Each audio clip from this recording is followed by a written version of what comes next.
Welcome to Web and Beyond Live for September 9th, 2021. I'm Ray Sidney Smith. I'm president of W3 Consulting and managing director of W3C Web Services, which provides affordable web and WordPress hosting, domain name registration, Microsoft 365 licenses even, and other web-related services for small business. And so Web and Beyond Live is a weekly show that I do for topical and timely issues related to small business digital marketing. And I just enjoy talking about all the things that I'm tracking from week to week that I think are important for you to be able to be successful on the web and beyond today.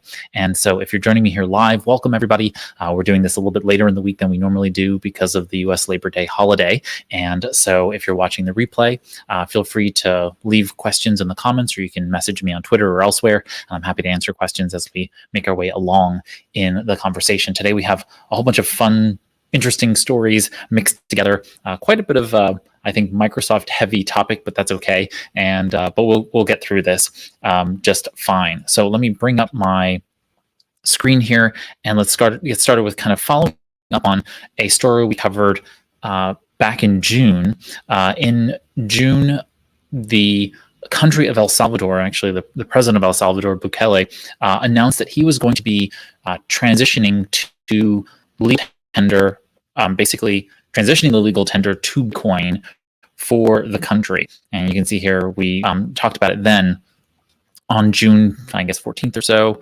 We talked about it. It was actually on June 9th that the country's parliament or whatever basically made that vote and turned Bitcoin as a legal tender. It does also include the US dollar, so it's also the US dollar. Either way, here we are. They said 3 months later they were going to transition, and 3 months later that happened. So as of September 8th, El Salvador became the world's first country to adopt Bitcoin, and they have this interesting trust fund, basically, whereby the difference between the valuation of Bitcoin when banks go ahead and convert Bitcoin to US dollars and back and forth, basically that difference in valuation, the currency exchange, is absorbed by this trust. It's currently $100 million, and it'll be very interesting. But if any of you are doing business with with either consumers in El Salvador or otherwise, you're going to start seeing people requesting the option to be able to pay in Bitcoin.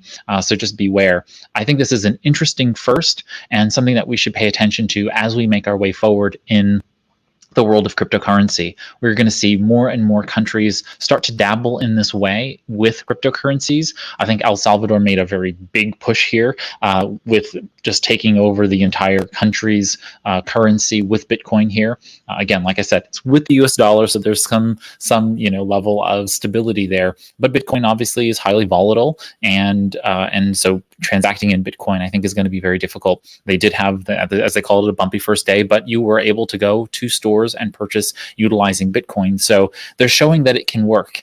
And of course, this is political in nature because the Salvadoran president, Bukele, is doing this so that he can, bolster, excitement and publicity for the country, as well as getting some votes from the younger crowd. But I think it's very interesting for us as small businesses because we are going to see more of this happening, and we need to be prepared. So I'm just kind of, this news gives us an opportunity to remember that if you have a payment processor or payment gateway that does and is thinking about doing this, I would certainly think about what that means for your business and how you can take advantage of it. Certainly with PayPal, we know that PayPal already allows for the exchange of cryptocurrency, Bitcoin specifically. So I can see a lot more opportunity there with regard to businesses taking that. But again, remember, there's that exchange. When you are going back and forth between Bitcoin and the US currency, you're going to see a lot of volatility. So beware that your pricing needs to be able to be flexible and dynamic in the face of those changes. So I would choose probably a more stable coin that does not necessarily transact as highly volatile as Bitcoin. But interesting, and we'll see what happens as we make our way forward.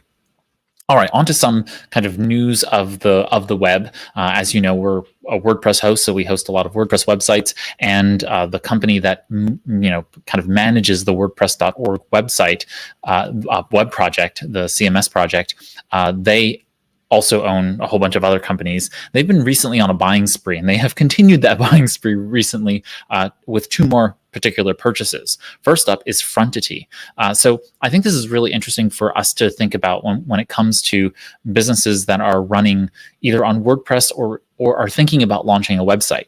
And if you don't have a website, you should absolutely have a website as a business, and feel free to reach out if you have any questions. But the idea here is that Frontity is unique in the world. What they do is they use WordPress's back-end engine for many of the pieces of the good parts of WordPress, but in essence, they create what's called a headless website. So they give you the capability of attaching to all of the WordPress parts, but then you get to utilize the front end however you want to. So you get more flexibility with regard to how you present the website wherever you might want to do that. And that ends up being one of the great struggles of many businesses. They want to build a website. They know that WordPress is great, but they want to do something just a little bit different than what WordPress is presenting. And Frontity gives that capability. Well, now Automatic owns Frontity, and I'm curious to see how the WordPress company goes about bringing Frontity into the world of WordPress. So we'll see what happens. I think headless CMSs or headless websites are going to become website platforms are going to become more and more popular over time. I don't necessarily know if this will change the way in which the average WordPress user utilizes WordPress, but for those businesses that have a core need, this really opens up the floodgates for WordPress utilizing the REST API and so on and so forth. So very exciting to see this come down the pike. All right, next up is Jetpack. Many of you know Jetpack because it's the plugin that you have installed inside of your WordPress installation for all kinds of other tools and services, certainly to connect to the WordPress.com site and anything you might be using there. Well, Jetpack, of course, owned by Automatic, Jetpack itself has now acquired the plugin Social Image Generator. And if you don't know what that is, unfortunately, it's no longer available for you to purchase, but I'm presuming it's coming soon to a Jetpack near you, in the sense that what it does is it allows you to quickly and easily create social images. So you write a blog post, you put in a blog featured image, and it does the work of applying your logo and maybe a quotation or the title of your blog post. It goes ahead and impresses that onto the image and automatically creates the right sizes for you to be able to share on social media. Very, very powerful plugin. And it's very interesting to see Jetpack make that acquisition. But the idea here, I guess, is to now bring that feature to Jetpack. And I'm presuming that'll come to Jetpack Premium, not to the free version, but just so you're aware that that has happened. Next up is just a little bit of news about, I'm unsure how they pronounce this. It's Prive or Prive, not sure. But they have raised $1.7 million to build a more configurable e-commerce subscription platform, as the TechCrunch article title notes. This is really interesting. So this is a startup. They are building out this new platform really to compete with Shopify. And the idea here is that they want to be able to do what I was talking about before with regard to kind of like a headless CMS, right? They're giving you a more configurable platform for subscriptions. So if you're thinking about that, certainly check out Prive, not sure, and see whether or not that's something that you might want to consider in your own kind of world. This really, for me, for small businesses, always reminds me of the fact that, the things we're testing out at W3 Consulting is, what would we charge for, say, a premium newsletter, and what would we provide in that premium newsletter? What would we provide in a digital course platform, or those kinds of things that would be useful. And for us, it's mostly testing and education. We want to be able to make sure that we're educating our audience about these issues related to digital marketing. But it's also from a perspective of understanding whether or not these tools are going to be useful for our business clients. And so very interesting to see more and more platforms come out. And I think the competition is good. I mean, right now, Substack, Patreon, Memberful, those are the ones that really, control review included, which is owned by Twitter. Those are the ones that really, are currently the trendsetters here. But you can also roll your own, right? And you can make your own built into your own WordPress website. You can do them through different platforms. So it's very interesting to see that these new companies are coming online, and they see that there is a broader extended market here to be able to come into. This is great news. Gmail now has brought call capabilities back to Gmail, right? It was removed when Hangouts was deprecated and Google Chat came online. Now, Google has brought calling back to the application, so now you can make phone calls within it. You're going to see this roll out to others over time, but the idea here is that you will now have the Gmail app allowing you to make phone calls. You'll also note that in Google Workspace, you will see now the movement of Google Rooms are now becoming Google Spaces. And so this is just part and parcel of Google making these various interface changes to bring together Google Workspace, but really Gmail, Calendar, and otherwise a suite for communications within an organization, really making it easy for people to be able to do that. And so if you're in the Google Workspace for business environment, you're going to see these changes coming, and I think that's going to be really positive. I know that it's a lot of change very quickly for others, but for me, I think this is really going to be positive for everyone who's in the Google ecosystem and really wants to just keep their tools to a minimum and be able to do all of their communication in one centralized space. All right, this is just a quick note that the Android 12 Beta 5 has come out, and it has been releasing on devices for those who are in the beta program. In essence, Android 12 is the 12th version of the Android operating system, and that means we are going to see more and more movement toward the very quick release of that near probably the end of this year or the latter part of this year. In short speed. And so what we're going to see then is more devices coming out with Android 12. I'm presuming that the Pixel 6 and Pixel 6 Pro that are coming out very soon. Google's going to be announcing those, any day now, most likely. Those will hopefully come out with Android 12 on them.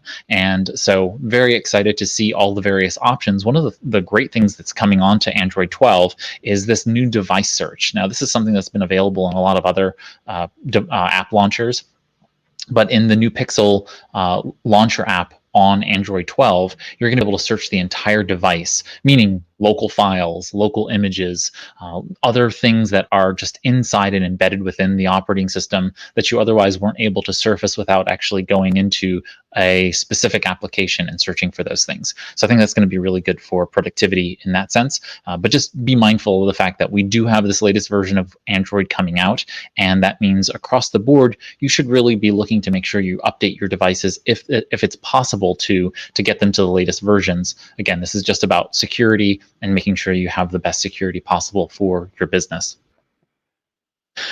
This was really interesting. I came across this article in the Pittsburgh Post-Gazette. I live in Pittsburgh, and so it was talking about how AI wasn't really classified.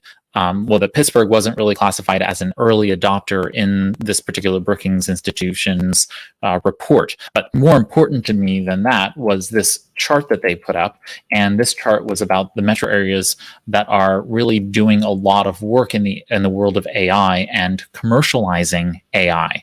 And as you've heard me talk about before, I really think that artificial intelligence, which is really just the idea of a machine that is capable of doing things like inference and connecting patterns and being able to do things that humans generally are considered capable of doing, that computers generally are not considered capable of doing. They're doing more of that through that world. And that comes down to training machine learning algorithms to all kinds of other things. And so in this, they've provided this interesting map of the United States, and it shows you, based on the colors, you can see the purple down to all of these particular other areas of metro clusters that are focused on AI. And this shows like the purple here, the dark purple is San Francisco Bay Area. The lighter purple or lavender is early adopters. Then they have federal research, which shows this orange color, yellowish color. Then you have orange for potential adoption centers, and then the grays are others. And what you find is that, again, along the coast, you have a fairly, northeast corridor. You have quite a bit of, of dots and colors there. Certainly on the East Coast in California, you have a lot there. But remarkably, you have some really interesting pockets in the Northwest, throughout the eastern regions, pretty much east of the Mississippi. You have in Texas, you can see in the Houston and Dallas areas, there's some work going on there. It looks like North Carolina and right outside of Virginia in the DC area and down throughout Virginia, you've got some concentration there. But you can see the Midwest is also not Midwest, I suppose, but those Indiana, Illinois, and Ohio, along with Pennsylvania. You see some concentration up there, even going up to Michigan a little bit. So there are some smatterings of AI happening throughout the United States, and even in the Southwest, you see one or two dots per state, kind of picking up in the AI research space. So I just thought it was interesting for us to consider the fact that artificial intelligence is becoming more and more prevalent around the country. We need to be mindful of that as small business owners, that artificial intelligence is not necessarily going to replace jobs tomorrow. They're not even going to probably replace jobs in 10 years. But what they will do is help facilitate greater productivity for the employees that we do have, and certainly for ourselves if we want to be more productive and be able to get more marketing done. Having artificial intelligence software that is capable of doing that for us is really powerful. So I know that it sometimes sounds scary as a bit of a black box. How is the AI doing those things? But I think it's all in all, for digital marketing purposes, a more positive than negative when it comes to this technology. So we should be looking at AI chatbots. How can we use artificial intelligence in our themes for our websites so that it can actually do search engine optimization as well as A/B testing, basically looking at how users are interacting with the site and then on the fly dynamically changing the website around so that the best things are shown to users to get them to do and persuade them really to do what we want them to do when they come to our websites. So I see a lot of opportunity here in those digital marketing spaces that are really outside of the self-driving car space or those other kinds of AI world. But having a live chat agent that is AI can be really, really beneficial to the business in increasing sales and just answering normal questions that people have in natural language approaches. So we have a lot of opportunity here in the AI space, and I just thought this article did a really great job of highlighting that with this particular image. Okay, moving right along, I wanted to talk about Canva's new integration inside of Buffer. And as you know, I'm a big fan of Hootsuite, being one of the Hootsuite global brand ambassadors, but I actually love many other social media dashboards and scheduling software that are out there, including Later and Lately and Buffer and otherwise. Well, Buffer has recently announced an integration with Canva. Canva is, of course, another tool that I love. And so Canva, especially Canva Pro, allows you to be able to do so many cool things. But now inside of Buffer, you actually get an option to be able to generate images for your social media sharing within the Buffer interface. So this is really cool. You just basically log into Canva like you normally do. And then as long as you're logged into Canva, when you're inside the Buffer environment, when you go to click on any particular image to add an image to a post, whether that's Twitter, Facebook, Instagram, or otherwise, you're now given an option in the dropdown to be able to go ahead and choose Canva. When you choose Canva, it will open up Canva right there inside of the Buffer interface. This is on the desktop web environment that I'm talking about, and you'll just see the pop-up and you'll be able to design a Canva image or video, because Canva allows you to be able to produce images, PDFs, MP4s for video, GIFs or GIFs from the interface. So you can do all of those right there in the interface. And then once you select that, you'll then go ahead and pull it right into the Buffer post. So very, very powerful stuff there. And I'm really excited to see that. And Hootsuite, if you're listening, you need to do the same thing. And so, okay, moving on to some Microsoft news. So today, Microsoft, not today, but Monday, Microsoft announced the new Microsoft Start. And so if you know what Google Discover is, and we talked about this when we talked about web stories and the importance and power of where web stories are displayed, that one of those places is Google Discover. And Google Discover are all of those kind of places where you would go to search for something, or where you are just lightly touching Google in the mobile space. So there are a lot of different places where Google Discover appears. Microsoft is basically doing the same thing. So if you go to Bing to do a search, Microsoft Start is going to be that place where it displays stories and other kinds of articles in that kind of area, in those different environments. When you open up Microsoft Edge, which is Microsoft's browser that is built on top of the Chromium engine, you're going to see Microsoft Start now. Of course, this is an advertising space, and we as business owners need to remember that. So Microsoft Start, just like Google Discover, which is an advertising space, gives us an opportunity to push ads into this new environment. So if you want to get in front of folks, certainly look out for Microsoft Start, see whether it's a space, a platform, billboard basically space that you would want to display ads to your potential customers, potential new audience members. So know that this is coming online, and very interesting to see Microsoft kind of following Google in their way of having Google Discover and showing this in those different places, in the mobile application, in the mobile spaces where you might see Bing appear. Okay, continuing on with Microsoft. Microsoft has recently announced that they have acquired the company ClipChamp. ClipChamp is a video editing tool, and this brought me to thoughts about the fact that we have quite a number of Microsoft-focused video editing tools that people may not know about. Of course, now you have ClipChamp, and you can check them out. They are just basically a lightweight video editor. It seems like a nice tool for being able to utilize various components of creating videos quickly and easily, and so good for them. They have a whole bunch of really great little features built into the application, and I'm presuming Microsoft will start to bundle those pieces into parts of their own ecosystem. But at its core, if you have Microsoft 365 at one of the business plans, right, so you have to be on one of the business plans, you likely have access to something called Microsoft Stream, and Microsoft Stream allows you to basically host video in your environment. And by doing so, you can then embed that video in various places, whether that be in your website. You can embed those inside of mobile applications and otherwise. And so it's a very interesting, capability. And so just know that you have it if you do have a Microsoft 365 business license. And if you're looking for one, at least in the W3C web services space, that's in our business premium packages or higher. So business premium, business enterprise packages, this Microsoft Stream product is available to you. You can also go to Microsoft and purchase it directly and get that plan pricing specifically for Microsoft Stream. So good to know that you do have a streaming package built into your Microsoft 365 accounts. And then finally, Microsoft has owned for quite a bit of time this other software called Flipgrid. And while I don't know much about it, it looks like a mobile-focused video discussion platform. And they have had it for quite a while, and it's for teachers. And so if you have any teachers or educators in your life and are interested in enlightening them, this is great, especially for being able to do ASL or other kinds of visual styles learning.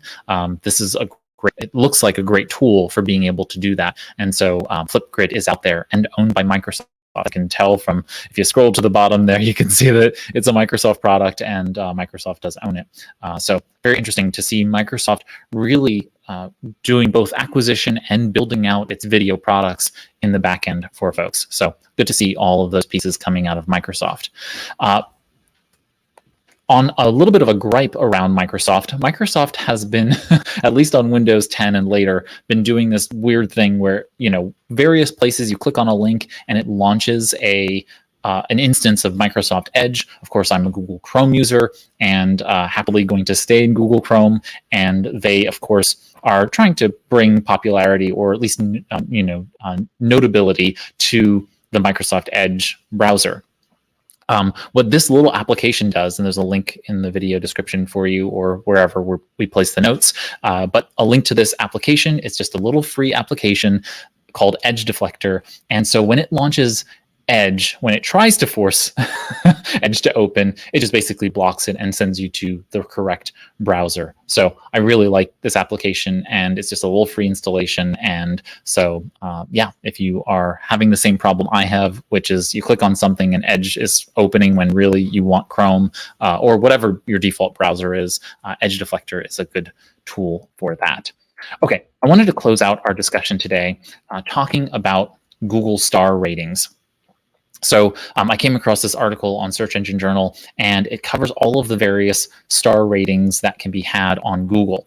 And so I'm just going to cover them briefly so that we have an understanding. There are stars that appear in the search engine results pages. There are stars that show up within the local pack. So when we think about local search, there are stars that show up in paid ads, so that when you have products coming up in paid ads, they can appear there for the rating for the products themselves. You can have ratings within recipes. So when people have recipes for particular items and they show up in the search, you'll see those there as well. And you will also see the idea of stars showing up from third-party sites, and those third-party sites can also show up from within Google's various places where they show star ratings, whether that be Google Maps and otherwise, and pulling those into the Google local pack or Google local listings for those particular sites.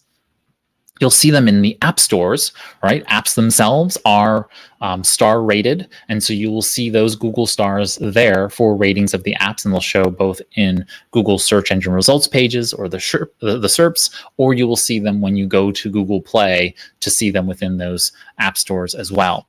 So the point in bringing this up all together is that there are a number of things and places where what we can do to get more stars, basically being seen related to our business. But the fact that there are so many different ways in which we can be rated via Google is important as well. So let's start from the very beginning. One is understanding that schema or markup is important to the way in which Google surfaces stars just generally. So I'll link to this article, and it does a really good job of explaining to you how to do that for, say, organic search, so that when someone does a search and they see your listing, if you do have a star rating associated with that particular page or that particular business, you're going to see a star rating appear below the rich snippet results. That's really powerful because it's giving, especially if it's a high rating, it's giving an average result of those ratings, both for the Google reviews that have been listed that are star rated, but also any third-party review sites that are blended into that. That can be somewhat automated by Google, but you should obviously talk with those third-party review sites and make sure that you have a relationship with the third-party review sites, whether that's an account or otherwise, and making sure that you're controlling what content is being brought in there. So say, for example, you've got all 5-star reviews on Google from Google My Business, and you have 1-star reviews from Yelp. Well, that's going to drag down your average across those two platforms, because Google naturally looks at Yelp's reviews and pulls them in and then averages those star ratings. So be mindful of the fact that you can do really well on Google reviews and do really poorly on another, and those will, of course, then be collected together and used, for those ratings. So we need that schema markup, that markup in the back end of your website, to be able to make those stars appear in your Google's search engine results pages. And so there are instructions on how this is done. This is really a conversation for you and your website developer if you're not technically savvy to be able to do this kind of stuff.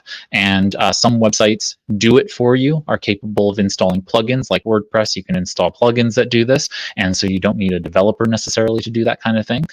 In the paid ads spaces, you're really talking about Google Merchant Center and being able to put your Google Merchant Center product feed together, right? So you take your product feed from your e-commerce site, you put that into the Google Merchant Center. When you run paid ads, those star ratings will naturally pull from those product feeds. So as long as you're doing those pieces within the Merchant Center, you're going to be fine with regard to seller ratings as well as product ratings. And then recipes, I'm not so savvy on the recipes side, and so I'm not really going to speak to that, but I will speak to the local search pack.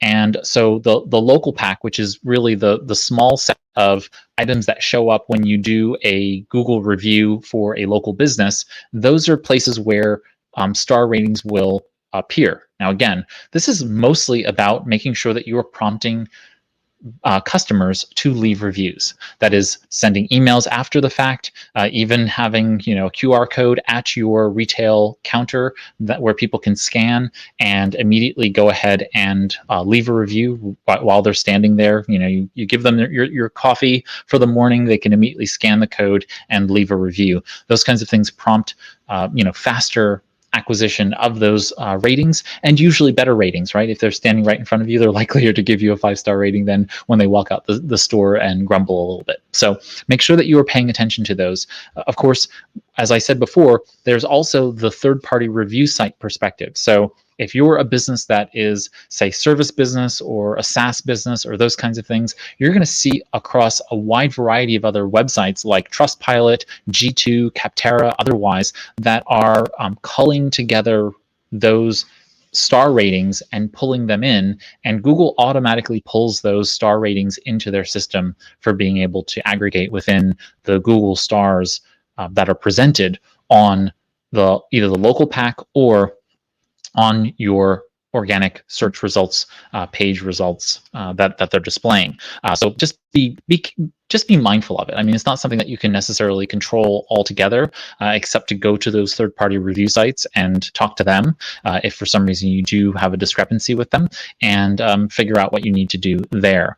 I really like the idea of collecting and having an engine on your own website where you are collecting reviews directly that you can then present. I'm not going to trust as much Facebook's review engine as I am the one that's sitting on my own website that's then going to be pulled into Google. So if you are capable of doing that, putting one of those kinds of review tools on your own website that is set up for Google to be able to source from, I think can be very, very powerful. So yeah, I just wanted to bring that to everyone's attention, because I think it's something that we don't quite understand, is that there are a lot of parts to Google search. Google search is not just Google search. It is also all of these other areas. Google Photos, for example, is a part of the Google engine. You have many different pieces of the Google ecosystem, and we want to get our various ratings kind of under control, because when they're sourced together and shown in particular ways, they're going to benefit our business. And so hopefully that just gives a little bit more enlightening to that topic. And so with that, we have reached the end of our time together this week. If you've enjoyed the live stream, feel free to click the thumbs up icon. That helps us make new small business friends. And so thank you for doing that. If you have a question, feel free to leave a comment on the video, or you can tweet or message me at W3 Consulting. That's W3 Consulting on Twitter and most of the other socials. And you can join us usually every Monday morning. I know we came on Thursday today just because of the holiday, but I'm usually live Monday mornings at 11 a.m. Eastern. And then thanks so much for spending this Web and Beyond live with me. I'm Ray Sidney Smith on behalf of W3 Consulting and W3C Web Services. Have a great week ahead, marketing your small business on the Web and Beyond.